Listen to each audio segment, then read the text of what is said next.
On June 21st, 2023, we got a little indie game called Trepang 2. A fear-inspired FPS game that carries some of its mechanics, like bullet time, while adding on to it, by being a faster-paced game, along with its own unique mechanics, like cloaking. And just earlier this year, we got a DLC for the game, Bladekisser. A short DLC that adds a few extra missions and a few extra weapons into it. Now, instead of it acting as an extension to that campaign, it's more... Instead of acting as an extension to the campaign in the actor story, it's more of during the game, where it comes in before the end. It's the missions that happen during the course of the main events.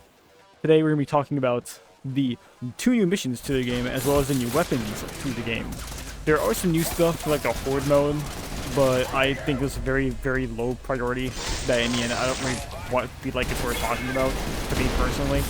I'm sure for Horde mode, the maps are added there are good additions, but we're talking about the main content of this DLC. So for the 2 missions is the Omega Facility and Task Force 63 Command Center, but we'll touch upon those later. For now, we're going to be talking about the weapons. To start off with our weapons, we have the big one, the big hype one, the one that's in basically the name of the DLC. We got the sword. The sword is a really cool weapon, actually. So the way the sword works is, well, it's a sword. For your lower tier enemies, it's essentially an instant kill. For higher tier enemies, it does take a few more hits, but it's a really cool charge up that you can do as a lunge that can insta kill most of the enemies, with the exception of like the juggernautish enemies. You can also, with the sword, for executions, do backstabs. It basically acts the same way as a standard execution for when you grab a hostage normally in Trepang 2. It just looks a lot cooler. Big fan of it. Really big fan of it. Very cool. Sword's just really fun to use in the end. The main downside to the sword is that very close range. It's a lot smaller than the shotgun, unsurprisingly, so you gotta be very close. On lower difficulties, it's not as big of a deal. When you get to the higher ones, like extreme and rage mode, it gets very, very fucking grueling. You might not even want to use the sword at all. But with that in mind, with the sword, the main thing is picking your targets very wisely. Know who to get first before you get anybody else. But with that said, let's talk about the other cool gun in this DLC, the Revolver. Is the second starter of the game after the pistol. It's very... There aren't any attachments to it. However, it is a very high-powered armor-piercing revolver. And when you hold the right mouse button, you'll end up doing a fan the hammer. Where if you do a short charge, it's for 2 bursts, it's for 2 shots, but if you hold it long enough, it's a 3-shot fan the hammer. It's not convenient, but it's cool as hell. I really like it. I really like it. Fanning the hammer is so goddamn fun to do. Very big fan of this mechanic, and I wish more games with revolvers would have this kind of mechanic for fanning the hammer, because not a whole lot do that really. But when they do, it's always very fun to do. Just to go like, I'm a very big fan of fanning the hammer. The last weapon in this game, in the DLC, is a machine gun. It acts as like the in-between of the AR and the minigun, where it's the same kind of mag capacity of the AR, but with a higher damage, but a slow fire rate. Now it has its own unique attachment of the taser, which, well, it acts like a taser. It just kind of stuns the enemies. So like if you want to like stun them to go in for like a sword kill, you have that option, or like an execution, whichever you have, whatever you prefer. You don't have the sword, but it's, it's kind of the same. The weapon additions are few. Like it's not even half of the main game's weapons, but I think for their own unique cool factor and their overall funness of using, funness isn't really a word, but I'm gonna use it anyways. The overall funness of their use, I think more than makes up for just the fact that there's only the 3 guns. Hopefully, if there's another DLC, we'll get some more weapons. But, you know, it's not like it's a complaint if I only have these 3 guns new to use. Because, you know, like I said before, they're very fun. They're very good, very well designed. Love their animations, love their sound design. Everything about them is just really good that I wouldn't really complain if we didn't get any new weapons. But with that, I think it's now time to talk about the 2 main missions of Task Force 63 Command Center and the Omega Facility. Oh, I almost forgot. When you get a kill with the sword, if you keep swiping with the sword when you get the kill, you put in the small little giblets that you keep going, you can just remove them from existence. I think it's really funny. It's a nice little thing I want to real quick mention before going over the missions. So, missions. So, let's talk about Omega Facility. Not the first, but it's a mission. I want to go over this one first, just because I really want to go more in depth on TF63 in a minute here. So we're just gonna real quick go over Omega Facility. Omega Facility kind of acts as like an oil tanker raid, if they're not really an oil tanker. Horizon Corp's there. You know, you're gonna kill them. You're gonna find out what's in their secret lair under the ocean.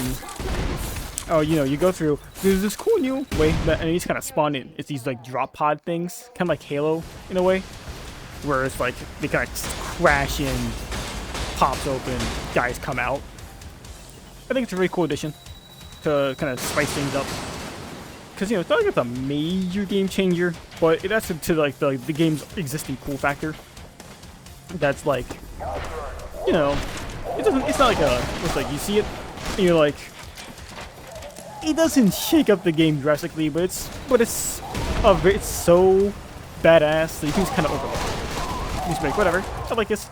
Very cool set piece, very cool addition that's only in this mission. Big fan, very cool. Very nice. Oh, the cool part about this, like the big thing, the big boss of this level is this like submarine before you descend. It's got like missiles. It also spawns the drop pods. It's this very cool like dance that you do of like dodging the missiles so that you can shoot at the submarine before it dives down, brings in the drop pods, and then you gotta fight them all. I think it's very cool, very fun boss. I hope that we see some more stuff like this from not only this game but from other games as well. I think that this sort of, fighting a submarine is just very cool, very fun, very nice. Oh, what isn't very nice though is when you beat the boss and then you have to kind of like travel over the scraps of the submarine, not because of the scrap itself, but from what you hear while you're crossing the ocean.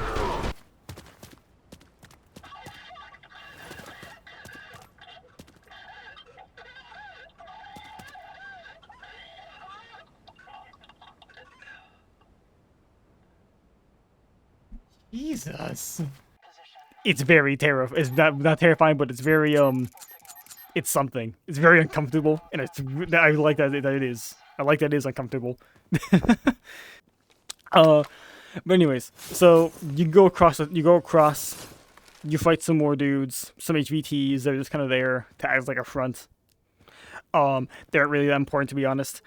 I didn't find them important personally, because the main important part is down under the ocean. You go down this elevator thing, and you find Dr. Emerson.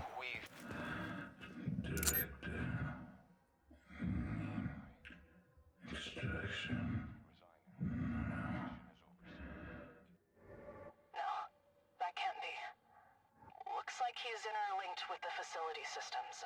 Are you dead? This brings up some questions that maybe you'll start asking yourself after in Institute. We were thinking, why is he here? We saw his body in the facility where we were supposed to get him in the first place. So kind of ask the question of what else is the syndicate hiding from you? But then you're immediately tossed off of that by the coolest part of this, frankly, the whole fucking DLC. A fight against other subjects like you. They slide around, they cloak, they kind of play similar to you, but it's not like fighting V2 and Ultra Kill. It's like a easier form of that, because these things have been in like a little cloning tube for some time to kind of act as like a defense. against normal guys, but not you. So overall, very cool factor, very cool boss idea. Not boss idea, but kind of like a encounter idea. That thing is pretty fucking sick. It's like, hey, you're gonna get jumped by a bunch of lesser versions of you that you gotta fight. I think overall it's a very cool idea that was not only good in concept, but in practice. I think it's very well done, and I hope that we get to see some more stuff like this in the future. Very nice, very cool, very fun. There was a nice shake-up in the gameplay experience. Oh, but after that, Emerson kind of lets you in. He thinks you're Subject 105. You're not. 105's dead. But he lets you in. You blow little tube things that keep him alive. He dies. A whole underground facility goes kaboom. You escape. That's that Omega facility. But now we can talk about my favorite mission in this DLC. We're gonna talk about Task Force 63 Command Center. So the backdrop for this is Horizon Corp has found the command center for Task Force 63, and they're performing a raid. They're killing people, taking hostages, all that shit. You gotta go there. You gotta free them. So you get there. You're ace. You're the ace in the spades. Ace in the hole. Or maybe ace of spades. One or two. Take your pick. But basically, it's your mission when you get there is stop Horizon, free the hostages, help out where they need you to overall just stop the raid, save everybody. So you go through the motions. You clear out rooms. You kill Horizon Corp dudes.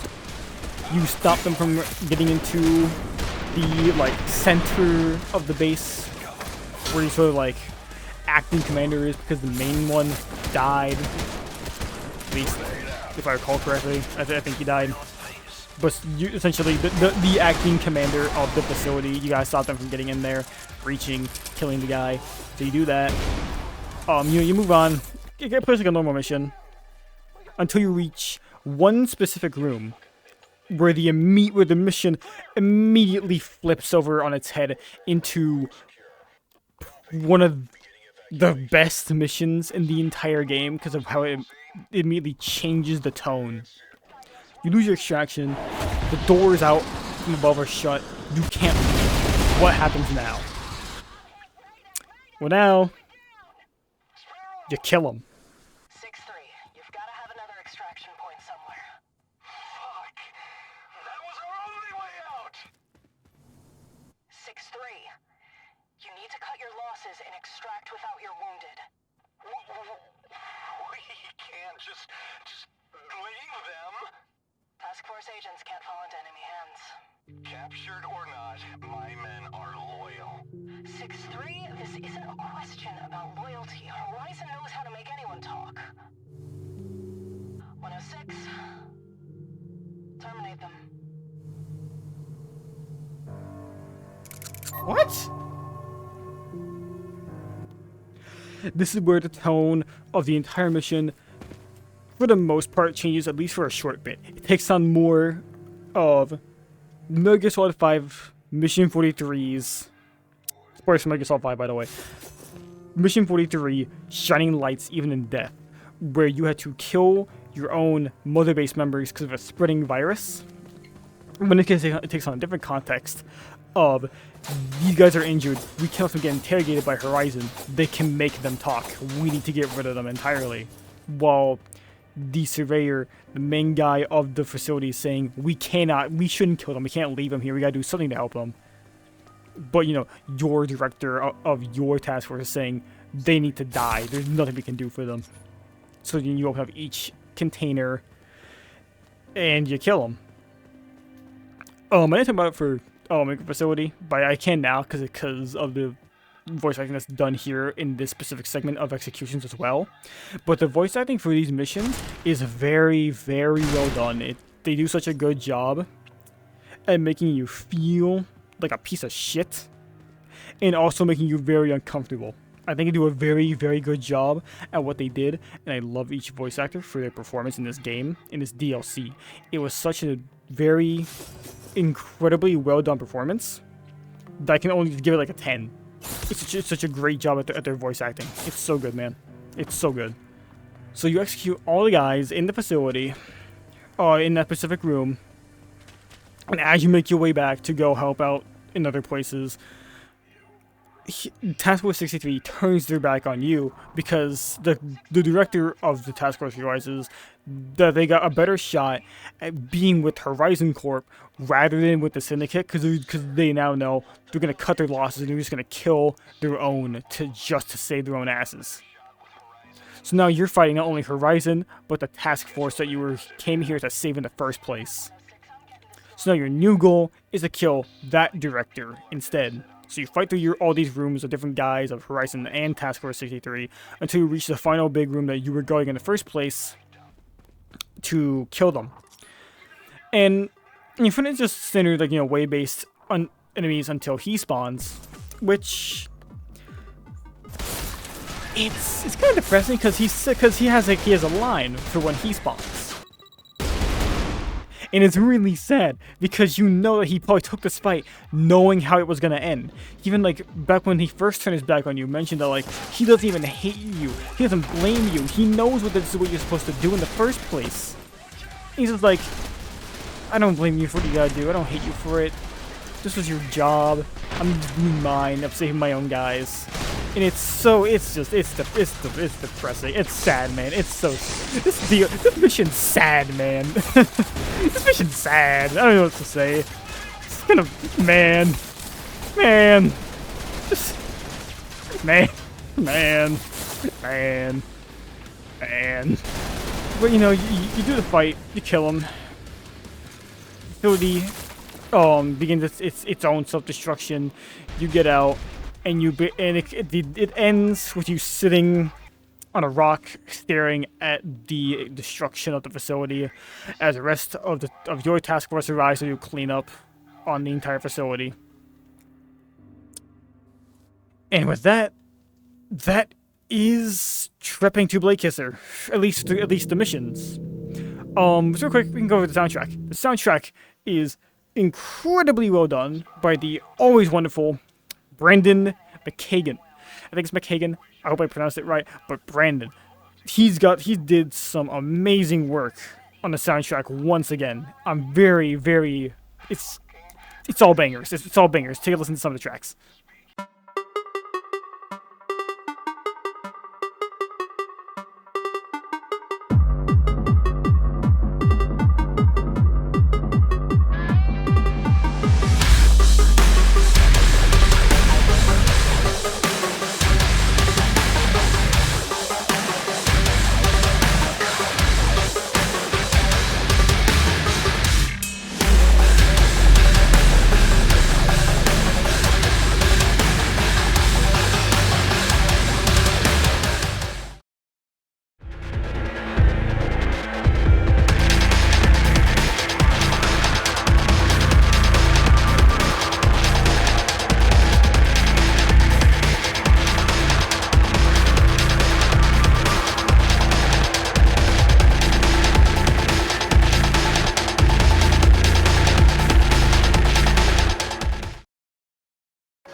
Now, the main thing about DLC is that, well, it's only 2 missions, really. It's short. If you're playing, like, under very hard, maybe if you're, extremely good on very hard, you can get the missions done in under an hour.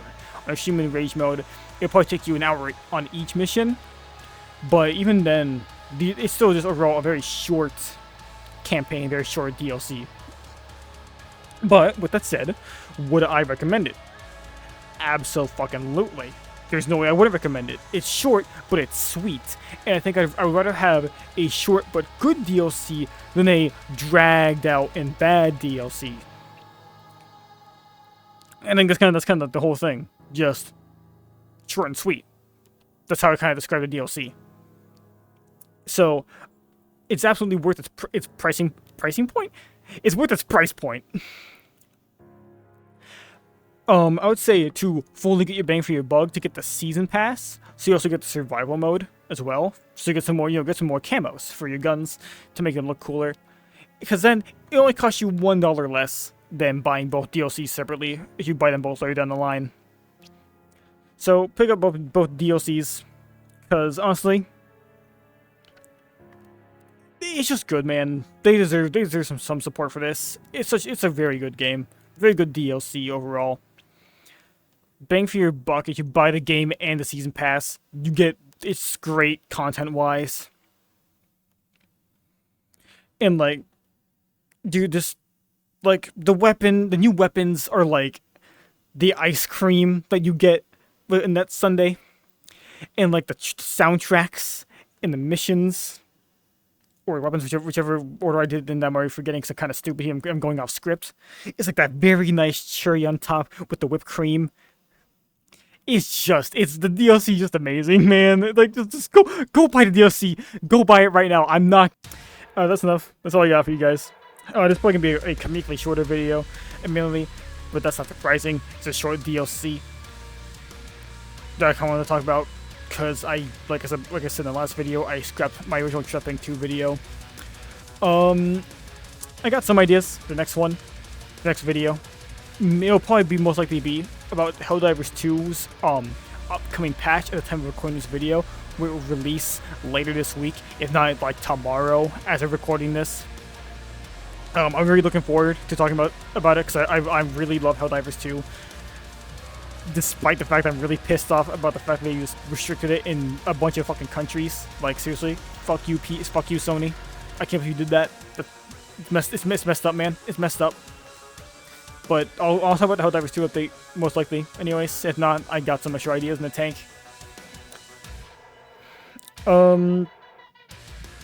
Hopefully, by the time this comes out, I'll have my ideas set in stone for what to do for the next couple of videos. I haven't started streaming yet, because I'm really stupid and really lazy about it. I will soon, though. That's a promise. Like, I will stream by, like, November. But for now, that's all I got. Nothing else to talk to you guys about. Just go buy the DLC. Support Trepang Studio. Overall, very good DLC. Very good game as well. And that's all I got. Take care, lads.